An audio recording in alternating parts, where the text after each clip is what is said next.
आज हम पढ़ेंगे उत्तर वैदिक काल में धार्मिक जीवन चल रहा है हमारा टॉपिक। कल हमने कुछ मर्दबान पढ़े थे, अर्थव्यवस्था की कुछ व्यवस्था विशेषताएं पढ़ी थी, कुछ व्यापारियों का संघ भी पढ़ा था। क्या क्या पढ़ा था वो थोड़ा सा मैं रिवीजन बाद में करूंगी, लेकिन थोड़ा सा मैं समझा दूंगी आज क्या पढ़ेंगे। तो आज हम पढ़ेंगे जो महत्वपूर्ण यज्ञ है, राजसूय यज्ञ, वाजपेयी यज्ञ, अश्वमेध यज्ञ। ये 3 प्रकार के यज्ञ हैं। ये किसके अंदर आते हैं ये पढ़ेंगे। और ये स्रोत यज्ञ है ना, ये 3 प्रकार के होते हैं, जिसमें हर्विक यज्ञ, पाक यज्ञ, सोम यज्ञ। तो ये तीनों यज्ञ है ना, ये तीनों इसके अंदर आते हैं सोम यज्ञ के अंदर। तो अश्वमेध यज्ञ, राजसूय यज्ञ, ये आप सब देख रहे हो ना, इसके अंदर पूरे के पूरे नाम है। मैं पूरा डिटेल से बता दूं आपको, तो इसके अंदर पूरी डिटेल से पढ़ेंगे। और इम्पोर्टेंट ये सोम यज्ञ है ना, यही है इसके अंदर जो आते हैं ना, ये पूरा मैं शॉर्ट में आज दूंगी, क्योंकि समझाती हूँ तो वीडियो बड़ा हो जाता है। तो अश्वमेध यज्ञ, राजसूय यज्ञ, वाजपेयी, पुरुष में, ये तीनों बड़े इंपॉर्टेंट है, परीक्षा में इन्हीं से प्रश्न आता है। बाकी थोड़ा सा ये जो इम्पोर्टेंट है वो मैं समझा दूंगी आपको। तो कल जो हमने पढ़े थे मर्दबान पढ़े थे, इंपॉर्टेंट मर्दबान ही था, क्योंकि ये कई बार एग्जाम में आ चुके हैं। तो कल पढ़े थे गैरिक मर्दबान, वो कहाँ मिले थे, बीबी लाल ने उसकी खोज की थी, और हस्तिनापुर में सर्वप्रथम मिले थे, है ना। और उसके बाद हम पढ़े थे कृष्ण लाल, जो कर्ण लाल मर्दबान, BRW पढ़ा था। अंतरजी खेड़ा यूपी में प्रथम मिले थे। अथर्ववेद में इनको कृष्ण लोहित कहा गया है। ये आर्यों के मर्दबान भी कहलाते हैं। उसके बाद हमने पढ़े थे तीसरे जो मर्दबान पढ़े थे चित्रित व दूसरे मर्दबान। ये उत्तर वैदिक काल के महत्वपूर्ण मर्दबान यही थे। ये कल मैंने आपको बताया था। और इसकी खोज बीबी लाल ने की थी, और ये छतरपुर बरेली यूपी में मिले थे। और ये एकमात्र जो हस्तिनापुर की मात्र ऐसा स्थल है जहाँ लोहे के उपकरण या लोहे के मर्दबान नहीं मिले थे। एकमात्र इस तरह ऐसी है, ऐसा है ये।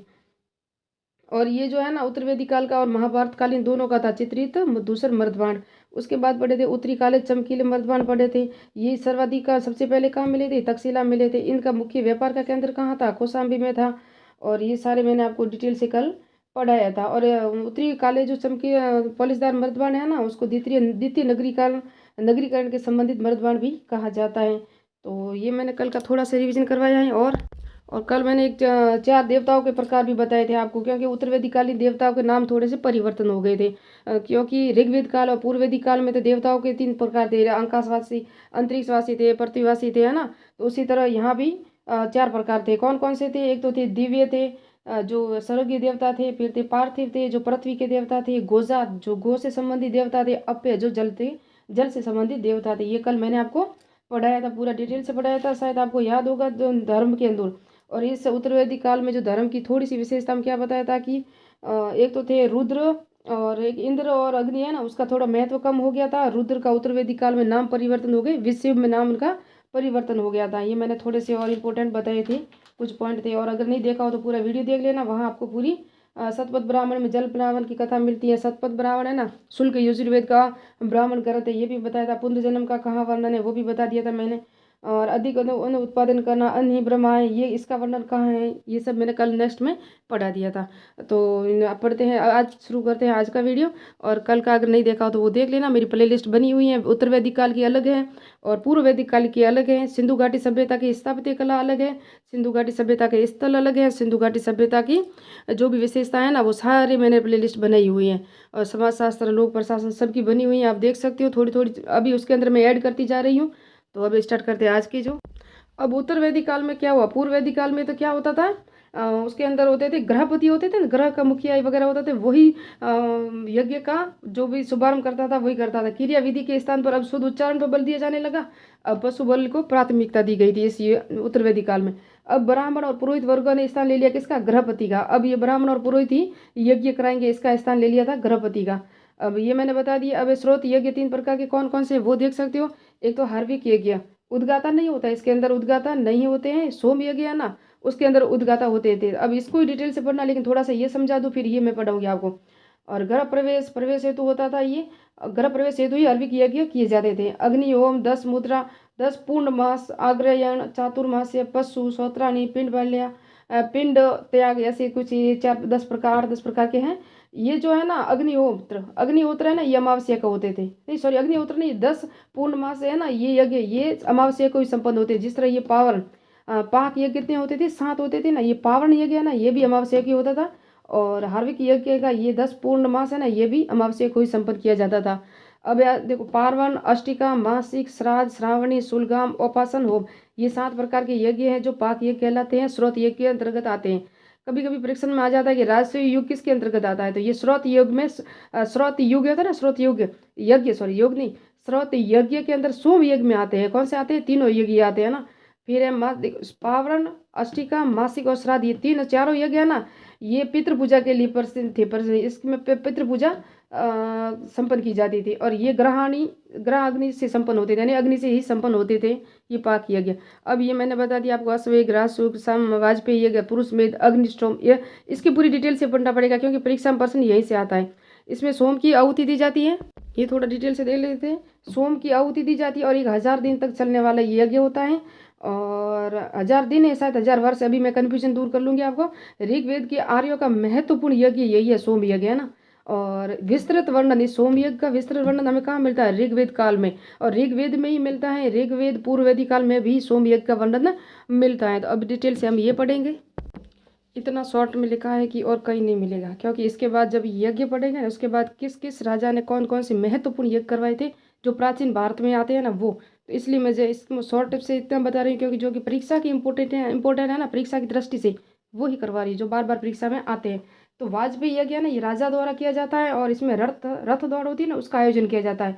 उसके बाद पृथ्वी माता की पूजा की जाती है, और यह यज्ञ करने वाला जो होता है ना, उसको सम्राट की उपाधि दान करता है। जब बाद में रथ दौड़ में विजेता हो जाता है, पृथ्वी माता की पूजा की जाती है। वाजपेयी यज्ञ में रथ दौड़ का आयोजन होता था, उसके बाद पृथ्वी माता की, क्योंकि राजा अपने अन्य बंधुओं से श्रेष्ठ दिखाने के लिए इस यज्ञ का आयोजन करता है, और वाजपेयी यज्ञ करने वाला सम्राट की उपाधि दान करता है।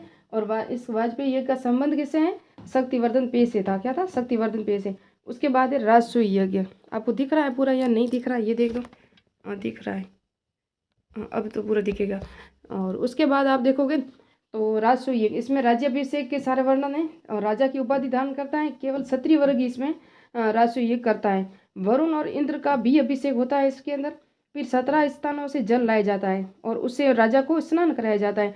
और इसके अंदर चौसर खेल का आयोजन होता है। किसका होता है? चौसर खेल का आयोजन होता है। और राजसूय यज्ञ का ही एक भाग है द्रुत क्रीड़ा थी, जिसमें चौसर खेल का आयोजन खेल राजा अपने भाई बंधुओं को पराजित करता हराता है, उसके बाद राजा की उपाधि धारण करता है।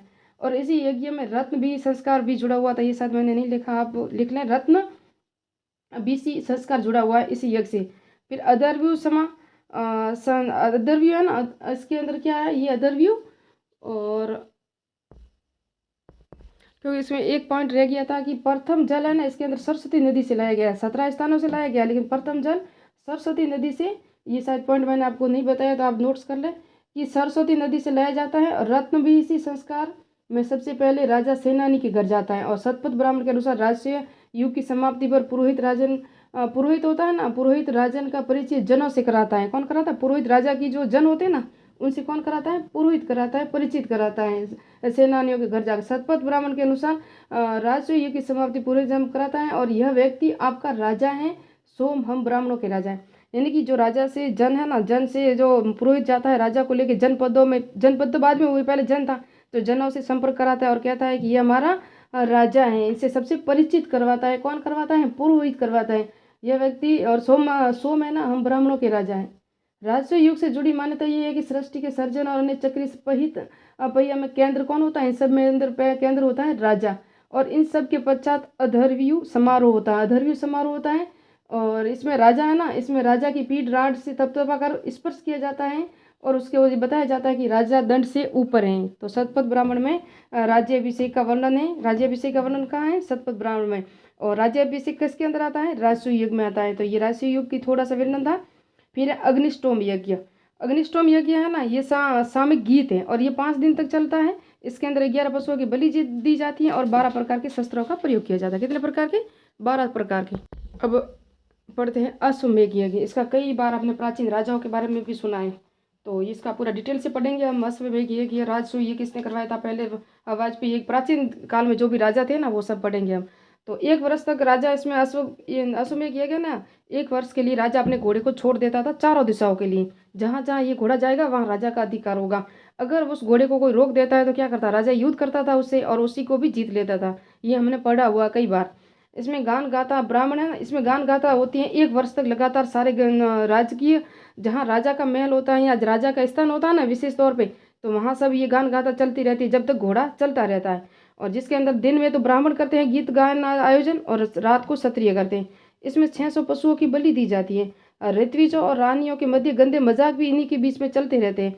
जब लास्ट में जब इसका हो जाता है ना समापन, जब 1 साल पूरा हो जाता है तो क्या करते पता है, राजा और रानिया की जितनी भी दासियां होती हैं ना वो पुरोहितों को दी जाती है। ये अभी भेंट स्वरूप दी जाती है पुरोहितों को। और यह अश्वमेध यज्ञ है ना उसके समाप्त पे की जाती है। पूरा समाप्त हो रहा है जैसे कि लास्ट में तब। और अब इसके अंदर थोड़ा सा पॉइंट ये रह गया था कि सतपथ ब्राह्मण के अनुसार अश्वमेध में गान गाथा में बताया गया है कि भरत, दुष्यंत और शकुंतला अप्सरा के पुत्र था ना, जो अप्सरा का पुत्र था जो यमुना तट पर, उसने कितने किए थे 78। और गंगा के तट पर 55 यज्ञ संपन्न किया था। उन सब की गीत गाथाएं गाई जाती थी। और यह भी सौमुद्री में 133 अश्वमेध यज्ञ किया था। अश्वमेध यज्ञ के अंत में ब्रह्मोत्सव यानी कि प्रश्न उत्तर आयोजन होता था। इसके अंत में पहले तो राजा रानियों की दासियां दी जाती थी, किसको, पुरोहितों को। उसके बाद लास्ट में क्या किया जाता था, प्रश्न उत्तर, उसे क्या कहते हैं, ब्रह्मोज्ञ, प्रमोग यानी कि अश्वमेध के अंत में किया जाता था। और यज्ञ के पश्चात व्रव्य या मंजन और अव्रव्य एहोल अभिलेख में स्नान करता था और यज्ञ करता अपना सब कुछ दान दे देता था। और यहाँ तक कि स्नान के बाद दूसरों को वस्त्र मांग कर पहनता था इस यज्ञ के अनुसार, अश्वमेध यज्ञ के अनुसार। और एहोल अभिलेख में स्नान के बीच कुछ प्रकार दिए हुए। और पुलकेशिन, जिसे पुलकेशिन प्रथम ने किया था, पुलकेशिन प्रथम ने ही किया था अश्वमेध यज्ञ। किस किसने किया ये पूरी डिटेल से हम पढ़ेंगे, ये वेरी इंपॉर्टेंट है। पुरुष में एक यज्ञ, इसके अंदर पुरुषों की बलि दी जाती थी। किसकी बलि दी जाती थी, पुरुषों की, यानी कि व्यक्तियों की बलि दी जाती थी। इसका उल्लेख है लेकिन लास्ट में नहीं दी जाती थी। प्रथम उल्लेख इसका शतपथ ब्राह्मण में मिलता है। यह 5 दिन चलता है। 25 युग बनते थे। अब युग का अर्थ क्या है मैं अभी आपको नेक्स्ट में शायद बताऊंगी, मुझे अभी कंफर्म नहीं है। 11 पुरुषों और कई 184 पशुओं पुरुषों की बलि दी जाती, पशुएं नहीं थे। यहाँ देखो 600 पशुओं की बलि दी जाती थी, यहाँ 11 पशुओं की बलि दी जाती थी। यहाँ 17 स्थानों के पानी के जल से स्नान किया जाता था। सर्वप्रथम सरस्वती नदी से जल लाया जाता था। पहला उल्लेख हमें यहाँ मिलता है। यहाँ कोई बलि का इतना नहीं है उल्लेख, लेकिन यहाँ सब क्या है देख सकते हो आप, पुरुषों की बलि। और यजुर्वेद में इन सबको क्या कहा गया है, वीर हरण, यानी शब्द है जो नरक में जाएगा, पुरुषों को जो मारेगा ना उसके लिए ये शब्द आया था। कौन सा आया था, वीर हरण। जैसे कि नर हत्या करने वाले शब्द को क्या कहा गया है, वीर हरण। और इसमें एक और आया था कि हे पुरुष मारो मत, यदि मारोगे तो मनुष्य मनुष्य को खाएगा, ऐसा शब्द इसके अंदर मिला था। यजुर्वेद में ही मिला है ये भी। और ये सब डिटेल से अब राष्ट्रीय युग की समाप्ति पर पुरोहित कहता है, राजा से कहता है, कौन कहता है, पुरोहित है ना, राजा से ही कहता है कि यह व्यक्ति आपका राजा, सॉरी ये अलग था, ये सॉरी मैं अलग पढ़ रही हूँ। ये जो वर्णन है ना वीर हरण वाला, ये शतपथ ब्राह्मण में दिया हुआ वीर हरण वाला। एक तो वीर हरण वाला और एक ये दिया हुआ है कि हे व्यक्ति, जो लिखा हुआ था ना, ये पुरुष मारो मत, यदि मारोगे तो मनुष्य मनुष्य को खाएगा, इसका वर्णन है ना शतपथ ब्राह्मण में। और वीर हरण का शब्द ये भी शतपथ ब्राह्मण में है। और ये सारे डिटेल मैंने यहाँ पढ़ा दिया। और ये सभी मैंने बता दिया है कि सर्वप्रथम किसने कितने यज्ञ करवाए थे, कौन सी नदी, यमुना नदी पे तट पे कितना करवाए थे। तो अब हम पढ़ते हैं क्या स्पष्ट से कि किस किस राजा ने कौन कौन से यज्ञ करवाए थे, क्योंकि आज का टॉपिक यज्ञ ही रहेगा। मैं जो आपको पढ़ा रही हूँ ना, ये आपको ऐसा कहीं नहीं मिलेंगे जैसे नोट्स में पूरी डिटेल से दे रही हूँ। और मैंने बताया कई बार कि मैं दृष्टि बुक है मेरे पास। और ये उत्तर वैदिक काल, आप मैंने बताया आपको मैं पढ़ा रही हूँ, देख सकते हो उत्तर वैदिक काल में ये यज्ञ है। इसके अंदर सारे बताए हुए हैं कि 3 प्रकार के ऋणों का सारा बताया हुआ है। ये कौन सी बुक है ये मैं बता दूँ आपको कि सौरभ चौबे की बुक है, प्राचीन इतिहास।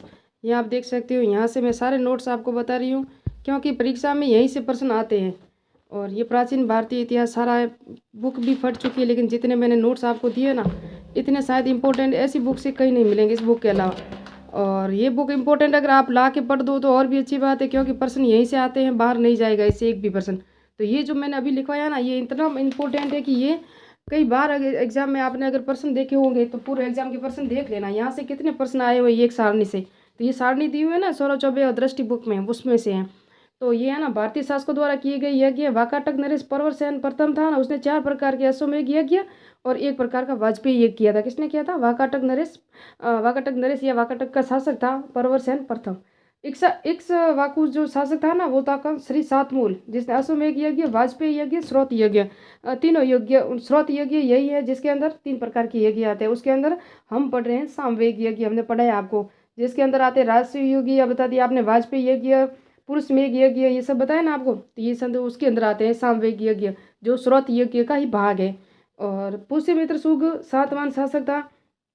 पुष्यमित्र सुग है ना शासक, उसका 7वां शासक सातकर्णी प्रथम, ये दोनों थे ना, दोनों ने 2-2 अश्वमेध यज्ञ करवाए थे, कितने 2-2। फिर कदम वंश के संस्थापक कौन था? मयूर शर्मन, जिसने 18 प्रकार का अश्वमेध यज्ञ, और एक सील वर्मन है ना, इसने भी एक अश्वमेध यज्ञ करवाया था। ये भी इसी कदम वंश का शासक था। ये तो संस्थापक था कदम वंश का, मयूर शर्मन, जिसने 18 प्रकार के अश्वमेध यज्ञ करवाए। लेकिन सील वर्मन ने भी करवाया था, क्योंकि इसकी जो पुष्टि हुई ना, वो उत्तराखंड कालसी के निकट जगत ग्राम अभिलेख से इसकी पुष्टि हुई है कि सील वर्मन ने और 18 प्रकार का अश्वमेध यज्ञ मयूर शर्मन ने करवाया था, जो कदम वंश का संस्थापक था। भारशिव नामो है ना, ये 10 प्रकार का जो अश्वमेध यज्ञ करवाए थे भारशिव नागो ने, सॉरी नामो नहीं, ये नागो मेरे से स्पष्ट लिखा हुआ नहीं है। भारशिव नागो ने 10 प्रकार के अश्वमेध यज्ञ करवाया। और दशाश्वमेध घाट, यानी कि वाराणसी में इसके यूप का भी इन्होंने निर्माण करवाया था। दशाश्वमेध घाट जहाँ वाराणसी में है, इसका भी निर्माण इन्होंने कराया था भारशिव नागो ने। तीसरी शताब्दी में बड़वा में 3 मौखरी शासकों ने, तीसरी शताब्दी में बड़वा के 3 मौखरी शासकों ने त्रिरात यज्ञ पाषाण यूपों का भी निर्माण करवाया था, इसी की याद में कि इन्होंने अश्वमेध यज्ञ करवाए हैं। मौखरी शासक थे ना तीनों इन्होंने। फिर गुप्त शासकों में समुद्रगुप्त, कुमारगुप्त ने अश्वमेध यज्ञ, और समुद्रगुप्त है ना, इसके बारे में कहा जाता है कि उसने चीर काल में जो छोड़े गए थे ना अश्वमेध यज्ञ, उसको पुनर्जीवित किया था। किसने किया था? समुद्रगुप्त ने। और फिर लास्ट में जो रह गया है, फिर सालकाय राजवंश के विजयदेव वर्मन और त्रियकुट राजवंश के धारसेन तथा कदम राजवंश के करसन वर्मन ने भी अश्वमेध यज्ञ करवाए थे। मैंने सिर्फ इतने नोट्स दिए, फिर भी इतना वीडियो बड़ा हो गया। नेक्स्ट में हम पढ़ेंगे राजनीतिक, जिसके अंदर एक राट किसको कहा गया, सम्राट किसको कहा गया, चारों दिशाओं में अलग अलग राजाओं के नाम थे ना, वो डिटेल से पढ़ेंगे। और वापस से हमसे स्टार्ट करेंगे। एक तो रहा हमारा राजनीतिक जीवन, और कुछ रहा है उपनिषद है, ब्राह्मण ग्रंथ है, और वेद, और वेदों के ब्राह्मण ग्रंथ और अरण्य ग्रंथ, इसके उपवेद है ना, वो